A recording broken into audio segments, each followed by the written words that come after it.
Do të krijojmë sot brumin e thartuar për bukë, ose starterin, ose ndryshe tharmin. Dhe na duhet një kavanos qelqi, bashkë me kapakun e tij. Na duhet gjithashtu një mjet për të përzier brumin, i cili mund të jetë plastik ose prej druri. Miell thekre, në rast se nuk e keni, mund të përdorni miell integral. Ujë i bler dhe jo ujë me klor, mbajeni mend këtë. Duhet një kup e tillë ose një filxhan i vogël kafeje. Dhe mos harroni që këto mjete do t'i mbani deri në ditët në vazhdim. Kupën e mbushim me ujë. Dhe po të njëjtën kupë, një lloj do ta mbushim edhe me miell.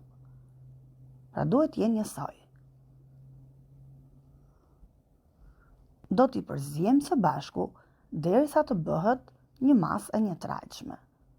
Dhe krijohet një brum i qullët dhe jo i fortë.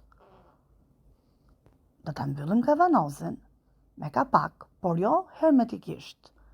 Do ta lëm kapakun të lirë.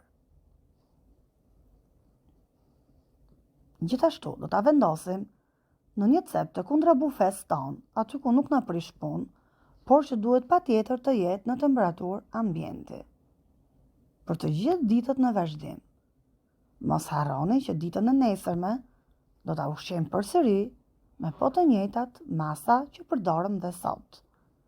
Do ta ndjekim bashkë këtë rrugëtim për të parë mënyrën e krijimit të brumit të thartuar.